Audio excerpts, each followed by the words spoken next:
It's easy to forget just how powerful our subconscious minds can be. We are often completely unaware of how our actions or inactions are affecting our lives. We may complain that things never work out for us, we have bad luck, or we just don't have what it takes to be successful. What we fail to realize is that we are actually creating our own circumstances through subconscious self-sabotage. In order to overcome self-sabotage, we first have to use conscious awareness to explore our emotions and fears, and understand how they influence our actions. Once we have determined the cause of the destructive behavior, we can then take steps to prevent it from happening in the future. What's really happening when we sabotage ourselves? Subconsciously, we may be frightened by a particular outcome, even though we say we want it. Take, for example, losing weight.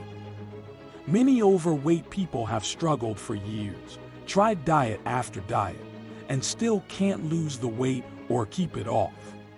They berate themselves, push themselves harder, and try to force the weight off. But what's happening beneath the surface? Do they really want to lose their excess pounds? They may say they do, but what if their layers of fat are providing a sense of protection and security in an uncertain world? What if they feel the need to cover up and conceal themselves? Losing weight then becomes a frightening possibility.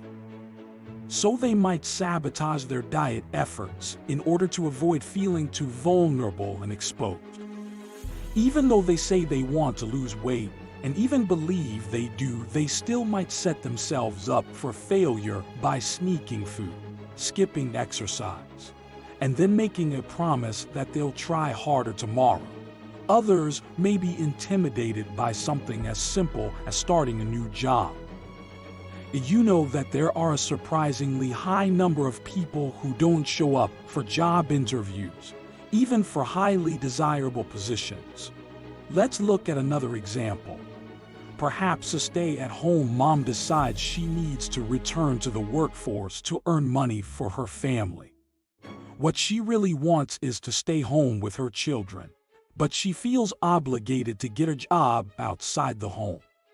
So instead of applying for the perfect position, she applies for jobs that she knows she's not qualified for, or jobs that require hours incompatible with her family's schedule, so she has to turn down the job if it's offered. Subconsciously, that's her way of ensuring she won't have to leave home, and at least she can say she tried to get a job. Those who self-sabotage may also be afraid of what others will think of them should they accomplish their goals. They might not believe they are worthy of the outcome, so they act in ways that will ensure their failure. These destructive efforts are done subconsciously, so even the saboteurs have fooled themselves into thinking they know what they want. If there is any uncertainty in their mind, any doubt, any fear, they will find a way to make sure it doesn't happen. Perhaps this describes you. Have you sabotaged yourself in the past? Are you still doing it now? Are you not able to move forward with your goals, no matter how hard you try? Fortunately, we can overcome self-sabotage. The most important step to stopping self-sabotaging behavior is to recognize that it's happening. We must develop a conscious awareness of our thoughts, emotions, and actions. You've been struggling with a certain goal and things just don't seem to be working out for you. Take a look at the setbacks that were encountered and evaluate the situation. Could any of the obstacles have been avoided by making wiser choices on your part? Are there a significantly high number of obstacles that have arisen for this one particular goal? If so, you may be self-sabotaging yourself.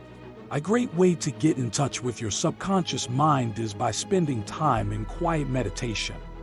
Ask yourself what you're afraid of. What fears do you have? What uncertainties? What makes you feel uncomfortable about this goal? For what reasons would you try to hold yourself back?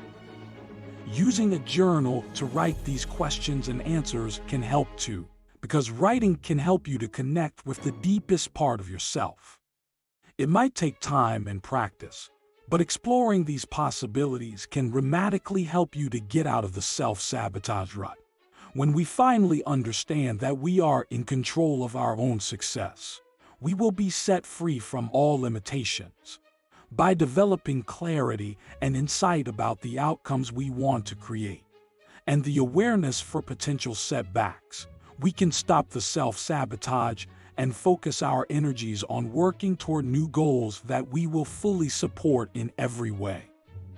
We will then look back one day and see that instead of being our own worst enemy, we have become our best self.